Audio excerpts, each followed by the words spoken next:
नमस्कार, मैं हूं पुण्य प्रसून वाजपेयी। दस्तक में आपका स्वागत है। एनसीआरबी यानी देश में जो डाटा पेश किया जाता है, आंकड़े किसमें कितने किस जगह पर कितने अपराध हुए हैं, उसमें अव्वल नंबर पर बलात्कार के मामले में मध्य प्रदेश, कत्ल, अपहरण, डकैती उत्तर प्रदेश, जिक्र होगा इसका बीच में। लेकिन कुछ ऐसी तस्वीरें जो लगातार बीते कई दिनों से हर किसी को हिला रही है, उन तस्वीरों को जरा एक बार शुरुआत उससे करते हैं। हर तस्वीर के साथ दर्द है और उसकी कहानी तमाम जगहों पर लगातार आप देख रहे हैं, पढ़ रहे हैं। इन स्थितियों के बीच देश बदल रहा है, देश आगे बढ़ रहा है। जो गीत हमने बजाया उसकी वजह यही शैलेंद्र की फिल्म तीसरी कसम का यह गीत था। आज उनका जन्मदिन है, खास रिपोर्ट भी दिखाएंगे। लेकिन आज तो जिक्र होगा, दरअसल कॉलिन पावेल ने एक वक्त न्यू वर्ल्ड ऑर्डर अमेरिका के लिहाज से सोचा था, लेकिन मौजूदा वक्त में प्रधानमंत्री मोदी केंद्र में है और उनके हिसाब से न्यू वर्ल्ड ऑर्डर यानी नई विश्व व्यवस्था की सोच जिस लहजे में चल पड़ी है, क्या उसमें हम पीछे लिख सकते हैं? कर लो दुनिया मुट्ठी में। यह सवाल क्यों और कैसे? अमेरिका के साथ दोस्ती ही नहीं बल्कि एक ऐसी लकीर खींची है दोस्ती की जिसमें बहुतेरे समझौते, बहुतेरे स्थितियों के साथ दुनिया के सामने अब नई सोच के साथ भारत आकर खड़ा हो गया है। पहले रिपोर्ट देखें। 1971 में भारत पाकिस्तान युद्ध के दौरान अमेरिका का पाकिस्तान प्रेम ऐसा था कि भारत को शिकस्त देने के लिए बंगाल की खाड़ी में उसने अपनी नौसेना का 7वां बेड़ा भेज दिया था। और वो दौर ऐसा था जब इंदिरा गांधी ने अमेरिकी राष्ट्रपति का फोन तक उठाना बंद कर दिया। लेकिन 2016 में अमेरिका का भारत प्रेम ऐसा है कि उसने पाकिस्तान को $30 करोड़ की सैन्य मदद रोक दी, तो भारत के साथ logistic exchange memorandum of agreement कर डाला। It's basically logistic support to each other's fleet, like supply of fuel, supply of many other things which are required for joint operations, humanitarian assistance and many other relief operations. और इस सैन्य समझौते के तहत दोनों देशों की सेनाएं एक दूसरे के उपकरण और नेवल एयरबेस का इस्तेमाल कर सकती हैं। दोनों देशों के फाइटर प्लेन और वारशिप के लिए ईंधन भी आसानी से मिल सकेगा। भारत अमेरिकी नेवी एक दूसरे को ज्वाइंट ऑपरेशन और एक्सरसाइज में सपोर्ट भी करेंगे और दोनों देश एक दूसरे को पानी और खाने जैसी सुविधाएं भी आपस में एक दूसरे के लिए उपलब्ध करा देंगे। यानी हालात ऐसे कि जिसमें अमेरिकी फौज अगर भारत में कहीं पर टिकती है तो फिर सारी सुविधाएं भारत को देखनी होंगी, और भारत की फौज अगर अमेरिकी जमीन पर तो फिर सारी सुविधाएं उसे देखनी होंगी। हर जहन में यह सवाल आ सकता है कि ऐसे कितने मौके आएंगे जब भारत की फौज अमेरिकी जमीन पर होगी। लेकिन यह सवाल हर जहन में तुरंत उठता है कि अमेरिकी फौज भारतीय जमीन पर कभी भी किसी वक्त भी अपनी कूटनीतिज्ञता के तहत पहुंच सकती है। और अमेरिका की इन सब में भारत को लेकर दिलचस्पी कितनी है, इसकी झलक आज समझौते के वक्त प्रेस कॉन्फ्रेंस में भी दिख गई। Enormous change from 50 years of history and a very substantial advance over just a few months ago. And here's the gist of it. It will allow the United States and India to cooperate, which, speaking from the U.S. point of view, in a way that we do only with our closest and most long-standing allies. तो ऐसे में सवाल यह भी, क्या भारत को समझौते से फायदा होगा? क्योंकि याद कीजिए तो यूपीए के दौरान वामपंथी दलों के विरोध के बाद भी यह समझौता हो नहीं पाया।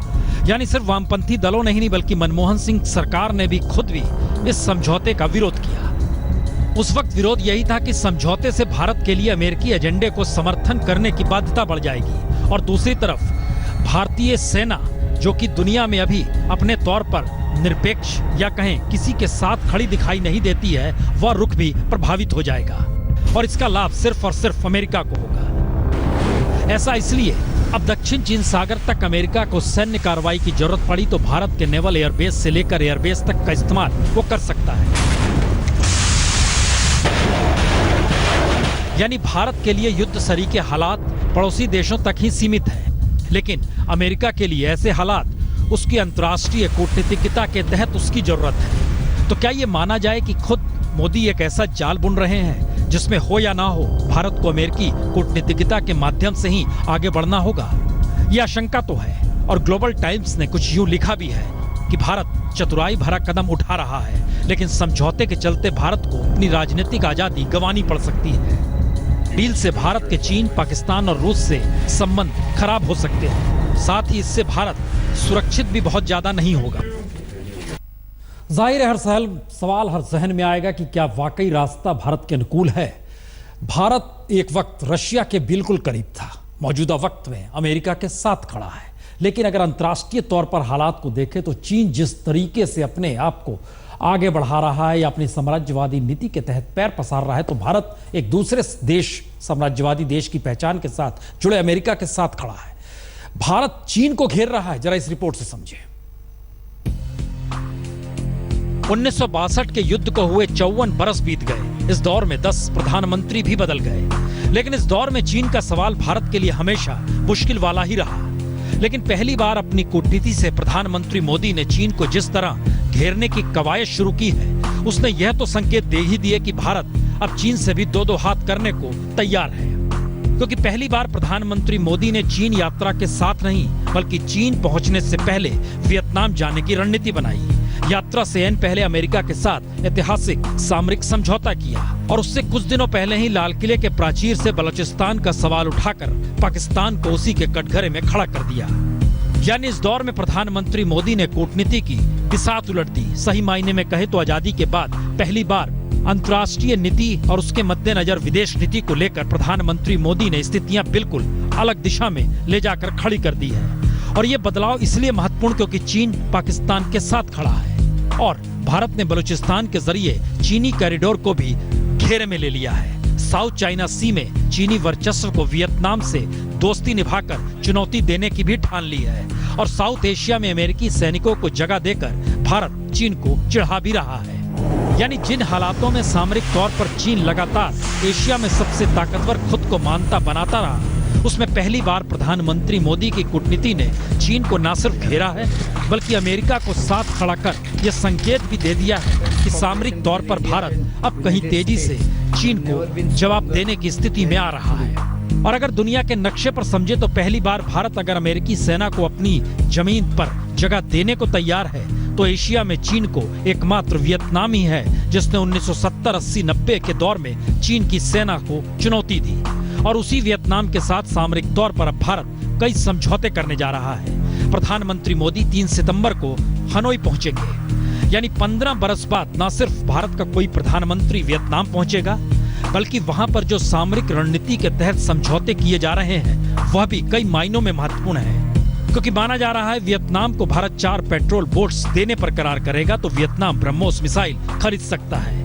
वित्तीय मदद समेत ट्रेनिंग, स्पेस सेक्टर में मदद और हाइड्रोकार्बन ब्लॉक में इन्वेस्टमेंट बढ़ाने की दिशा में भी करार हो सकता है और सेना में ट्रेनिंग का कोटा भी बढ़ाया जा सकता है। यानी भारत की कूटनीतिक दिशा कहीं न कहीं सामरिक तौर पर अब उस खामोशी को तोड़ने वाली है जिसको लेकर चीन अभी तक ये मानता रहा कि उसकी विस्तारवादी नीति को कोई चुनौती नहीं है।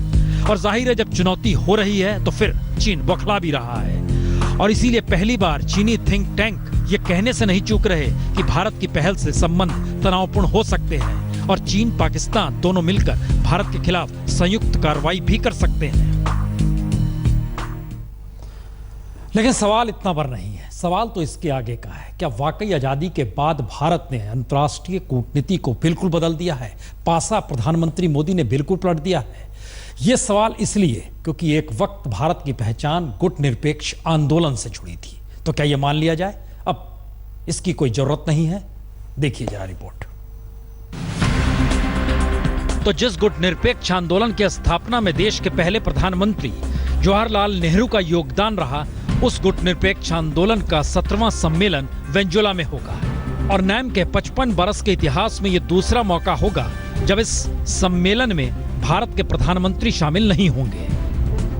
इससे पहले 1979 में चरण सिंह भी सम्मेलन में नहीं गए थे, लेकिन वह कार्यवाहक पीएम थे और सिर्फ 5.5 महीने ही कुर्सी पर रहे। लेकिन प्रधानमंत्री मोदी बहुमत से चुने गए। लेकिन सवाल मोदी के जाने या जाने का इस दौर में नहीं है, सवाल है गुटनिरपेक्ष आंदोलन से भारत की दूरी का, क्योंकि गुटनिरपेक्ष आंदोलन को अमेरिका का विरोधी माना जाता रहा है। और अब भारत की अमेरिका से बढ़ती नजदीकियां क्या गुटनिरपेक्ष आंदोलन से भारत की दूरी बढ़ा रही है?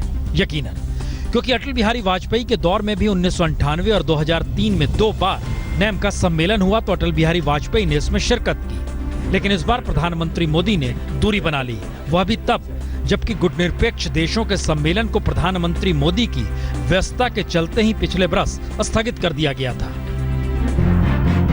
और बाकायदा वेनेजुएला ने बीते साल जुलाई में मोदी की व्यस्तता के मद्देनजर कार्यक्रम को इस साल तक के लिए स्थगित किया था। यूं भारत की तरफ से विदेश मंत्री सुषमा स्वराज या उपराष्ट्रपति हामिद अंसारी को वेनेजुएला भेजा जा सकता है, लेकिन मोदी की दूरी से संकेत साफ है। मौजूदा दौर में भारत गुटनिरपेक्ष आंदोलन को अप्रासंगिक मानने लगा है, या फिर भारत को लगता है कि वो अब क्षेत्रीय नहीं बल्कि अंतर्राष्ट्रीय खिलाड़ी है। लेकिन इन दोनों सवालों से बड़ा सवाल यह है, अमेरिका के साथ खड़े होने का मतलब ही जब गुटनिरपेक्ष आंदोलन को बेमानी मानना है, और ऐसे में अब जब भारत को लगने लगा है कि वो बिना अमेरिका के साथ खड़े हुए दुनिया में भारत का डंका बजा नहीं सकता, तो फिर अमेरिका से निकटता ही सही लेकिन गुटनिरपेक्ष आंदोलन से दूरी चलेगी। आज की बैठक ने हमारे विकासात्मक लक्ष्यों और रणनीतिक प्राथमिकताओं के लिए अमेरिका के साथ साझेदारी को मजबूत किया है। We have agreed now to move forward on 6 Westinghouse nuclear reactors which will provide energy for 60 million Indians, not to mention. दरअसल समझना होगा अमेरिका से निकटता का मतलब क्या होता है। एक वक्त भारत दुनिया का सबसे बड़ा हथियार खरीदने वाला देश माना जाता रहा है, अब भी माना जाता है, लेकिन जिस वक्त से माना जाना शुरू हुआ, रशिया से भारत 70% हथियार खरीदता था। मौजूदा वक्त में 85,000 करोड़ में से 35,000 करोड़ रशिया से और 30,000 करोड़ अमेरिका से हथियार खरीदता है। दुनिया में ये न्यू वर्ल्ड ऑर्डर की स्थिति क्या भारत की अर्थव्यवस्था के मद्देनजर युद्ध की दिशा में बढ़ते हुए कदम और उसमें सामरिक नीतियों के तहत कहीं इकोनॉमी को उस दिशा में तो नहीं मोड़ रही है जो कि विकसित देशों के अनुकूल है? बहुत सारे सवाल है, लेकिन लौटिए दोबारा कश्मीर पर। कश्मीर का जिक्र इसलिए क्योंकि प्रधानमंत्री ने भी जिक्र किया कश्मीरियत, इंसानियत, जमहूरियत, और हमारे सहयोगी अशरफ वानी निकले इसी को टटोलने के लिए और हाथ लगा इंसानियत, कश्मीरियत, जमहूरियत नहीं।